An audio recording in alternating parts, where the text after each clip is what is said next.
When you finally were able to give Mr. Meadows the information about the violence at the Capitol, what was his reaction?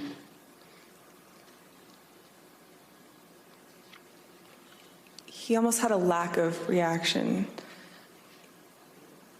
I remember him saying, all right, something to the effect of, how much longer does the president have left in this speech?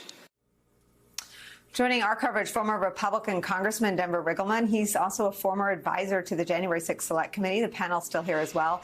Denver, you and the whole committee is so disciplined about not getting ahead of the testimony in the public hearings. But we've gone from Donald Trump's indifference to chance of hang Mike Pence to Donald Trump's complicity and foreknowledge of violence. Tell me the significance of Cassidy Hutchinson's testimony around Donald Trump, knowing that his supporters were armed in some instances and carrying weapons in others. Flagpoles with spears attached to them is what Secret Service briefed him on. He wanted them let in because he knew they wouldn't hurt him. What else did he know? Well, I mean, that's the thing. You heard the testimony today. That doesn't even bring in what the committee hasn't done yet, which is the operational planning. We haven't heard about the Proud Boys and the Oath Keepers, rally planners, and all the other groups that are actually linked to this. And I know the data that the committee has, and it's absolutely compelling. And I heard a lot of people talk about bombshells today. This just wasn't a bombshell. I did a lot of planning. This was sort of a data and information cluster bomb. And I think what that does is it links, sort of this compelling need for the president to support what was happening at January 6th. And Nicole, we've talked about this even before the January 6th thing that happened there. Me and you had these discussions about QAnon well before this happened on January 6th. But what you saw were individuals that were sort of, I would say they were trying to satisfy the violent whims of a credulous huckster. And you had an individual, with me being a counterterrorism analyst, you had an individual at the top of our government that was either facilitating or supporting a domestic terrorism event on January 6th. And I know that's strong language, but I think people need to look at this for what it was. And as I watched this today, I was thinking about Sandra Garza, the girlfriend for Brian Sicknick, who I know. I was thinking about the USCP. I was thinking about the bravery of Cassidy Hutchinson. I was thinking about the committee itself and what they've gone through. I was thinking about, being back for the past 2 to 3 years. There's been individuals like myself talking about conspiracy theories and fantasies. And what you had was fantasies, lies, absolute bizarre insanities that were driving these people to attack the Capitol, while you had a president throwing temper tantrums and either overtly or tacitly supporting the overthrow, I would say the overthrow of our government at that point. You're talking about an individual that wanted the election results thrown out by any means necessary. So as I'm watching this as a counterterrorism analyst, not just as a member of Congress, it really is shocking to me what happened today. And I do believe we're going to have some Republicans who need to answer the question if they support President Donald Trump or not, and they need to be asked that question every day.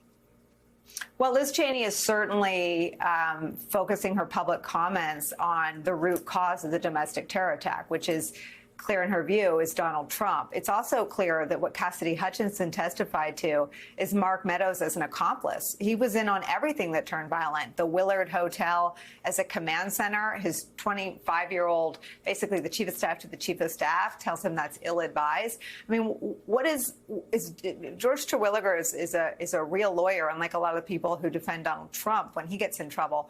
How do you have any insight into how he's defending someone who seems like an accomplice to a coup? I'm going to be very careful how I say this, Nicole. I said initially Mark Meadows was the MVP of the committee investigation.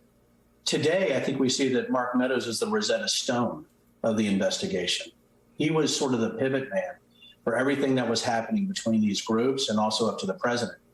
And when you hear an individual on the couch sending text messages, I have the unique insight into being the first to see some of those text messages after we identified them. So when I saw that at the beginning, the committee saw the same thing.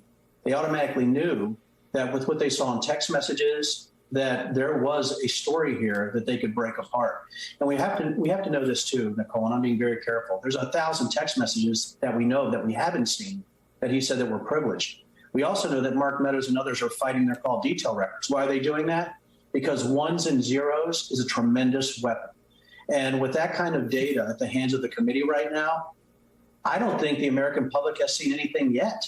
I actually believe Cassidy Hutchinson was the bridge to the following, I'm being very careful here, Nicole, a bridge to the following hearings based on the operational planning and the data the committee still has in its back pocket.